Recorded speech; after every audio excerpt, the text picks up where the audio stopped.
Today I'm going to be reviewing a budget version of the Wacom Cintiq. It's the Huion Kamvas GT-191, and by budget I mean you could reasonably save some money and purchase this instead of having to get out a mortgage. Let's see how it holds up.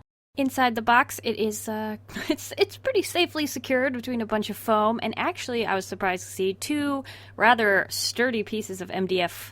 I don't know if you call that wood or cardboard, but it's very, very stiff and not bendy at all. Each Huion GT-191 comes with the newly designed digital stylus pen, which I actually consider a little bit heavier than their previous pen, but it doesn't come with that really stupid cap that you're just going to lose. And honestly, I prefer it a little heavier because when I was using the Huion Giano's pen, it was so light it was actually kind of like freaking me out that it didn't feel like a pencil. So I actually prefer this pen. To go along with the pen, it also comes with a pen holder, which if you saw my Huion Giano review, I was really crabby about the fact that you couldn't display the pen vertically, and they fixed that. There's now a hole where you can place the pen, and also it's unscrewable and it holds 8 pen tips. And of course there's also the pen charging cable because this pen does need to be recharged, unlike its Wacom counterpart.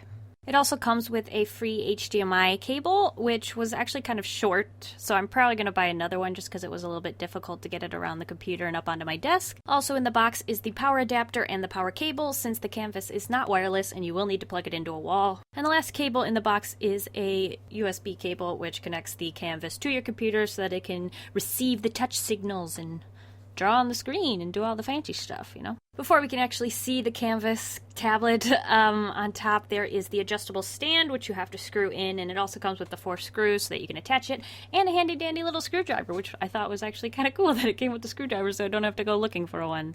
Hey. And also, it comes with a free extra rechargeable stylus, which I was not expecting as well. It was just in this little box over onto the side. I was like, hey, look, a new stylus. So if you somehow lose one or break it, you have another one that's good to go. And with that all out of the way, we can now see the actual GT-191 tablet. It comes with an already applied screen protector to avoid glare, but it's a little thick, and so if you don't like it, it is removable. The GT-191 actually has the exact same size as the monitors I use on a day-to-day basis, with a 19.5-inch IPS LCD widescreen.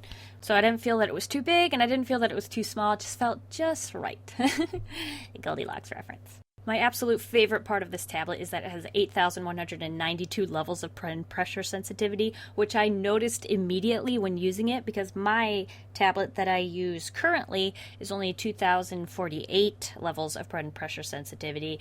And it's like when I let go of the pen at the end of strokes, it'll sometimes create this weird bubble and then a thin line at the end, whereas this one was way less noticeable. Like if I was looking for it, I could see it, but like, I don't think you would notice it in art, and that really made me happy, and I really liked that. Also, if you're worried about the response rate or the report rate when you like swipe really fast and you think like maybe the pen will lag behind it, which I know is something that's very common with more of the budget tablets like these.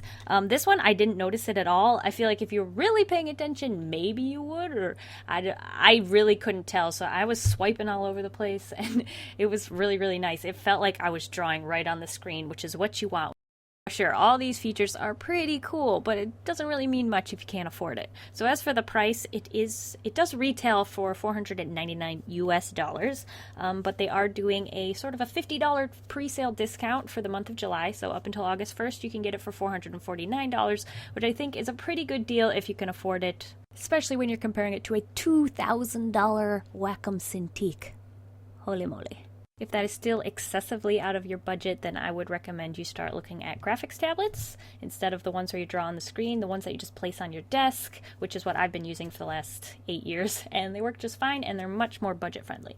Just off the bat, if you've never used a tablet like these ever before, like, it is mind-boggling. It feels like you're drawing directly on the screen, especially when you get some of those cool brushes, like get a pencil brush. Like, it feels feels so real, and it's so much more immersive, and it feels like I can't even explain it how cool it is. Like, I've told myself I was never going to purchase one of these things because I'm like, I am so happy living in my little life with my tablet, and I don't want to have my eyes open to something greater that's too expensive for me. So this was like a nice medium for that, and I really think it was pretty cool. I was sent this for free to review, but I'm giving you my honest opinions.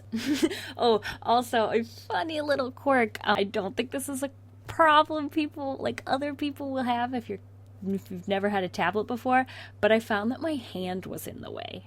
Isn't that just stupid? I was like, I can't see. I'm trying to see where I'm drawing, and my hand's in the way. So, yeah, that's just something to keep in mind, I guess, if you're a tablet user and you're changing. But, like, I got used to it pretty quick. But just at first, I was like, what the heck? This stupid piece of flesh is in my way. The pen pressure and the functionality of this tablet really makes me believe that it is worth it. Especially since I can never see myself spending $2,000 on a piece of hardware. Oh, my goodness. But that doesn't mean there aren't things that I wish were better. But when you are buying a budget tablet, there are trade-offs that you're going to have to make. And I just want to mention the things that I didn't really like. Of course, I'm going to mention that the pen doesn't have an eraser. That's just something that bothers me.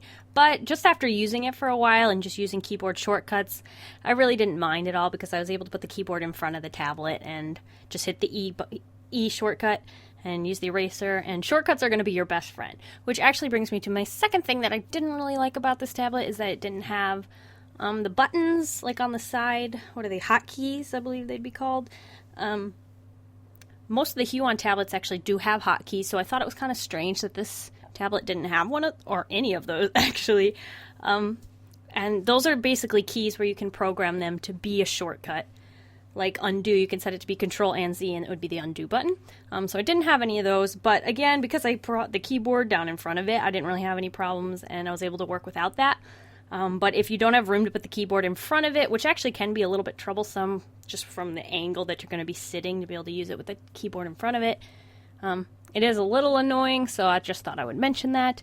And then thirdly, I had a lot of trouble calibrating this. And again, it is a budget tablet, so, I mean, you got to take it with a grain of salt. But the first couple times I tried it and installed it, the calibration was just completely off. Like, it would be fine when it was in the center of the tablet, but then anytime you went either to the left or the right side of the screen, the cursor would become off from the pen nib, which was really, really strange and was driving me crazy, actually.